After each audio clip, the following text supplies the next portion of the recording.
তো লাঞ্চ করেই আমরা বেরিয়ে পড়েছিলাম জঙ্গলের মধ্যে। আর এই জঙ্গলে আমরা আবার দেখতে পেয়েছিলাম বন্য হাতি, যে হাতির দাঁতগুলো ছিল অসম্ভব বড় বড়।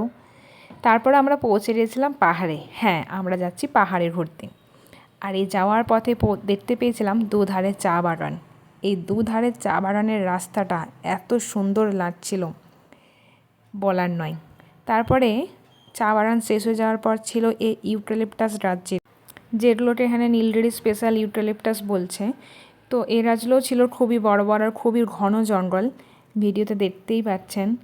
যেহেতু রোদ ছিল তাই পরিষ্কার দেখতে পাওয়া যাচ্ছিল। আর পাহাড় মানেই তো চা বাগান, তো আবার চা বাগানের রাস্তা পেয়েছিলাম।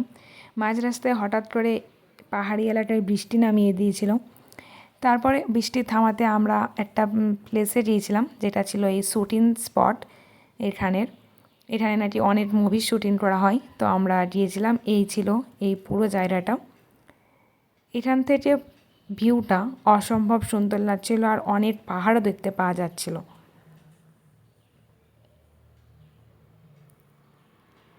তারপরে ওখান থেকে বেরিয়ে আমরা চলে গেছিলাম পাইন ফরেস্টে। এটা ছিল পাইন ফরেস্ট, পাইন গাছের ঘন জঙ্গল। আমরা যে সময় গিয়েছিলাম সেই সময়টা ছিল বিকালবেলা, তো অন্ধকার, ভীষণ ভয়ঙ্কর জায়গা ছিল। আর কিছু ঘোড়াও ছিল সাবাই করার জন্য, তার সামনে একটা লেক ছিল। আর এই পাইন গাছের মধ্যে আমরা কিছু পাইন ফল দেখতে পেয়েছিলাম, এগুলো হচ্ছে সেই পাইন ফল। তো দেখতে ঠিক এরকম ছিল। তারপর ওখান থেকে বেরিয়ে আমরা আমাদের হোটেল রুমে পৌঁছে গিয়েছিলাম। এই ছিল আমাদের হোটেলের রুম। তারপর হোটেলে ফ্রেশ হওয়ার পর আমরা বেরিয়ে গিয়েছিলাম ডিনার করতে। যাওয়ার পথে এই ফাউন্টেন দেখতে পেয়েছিলাম, তারপর আমরা আমাদের ডিনার সেরে নিয়েছিলাম।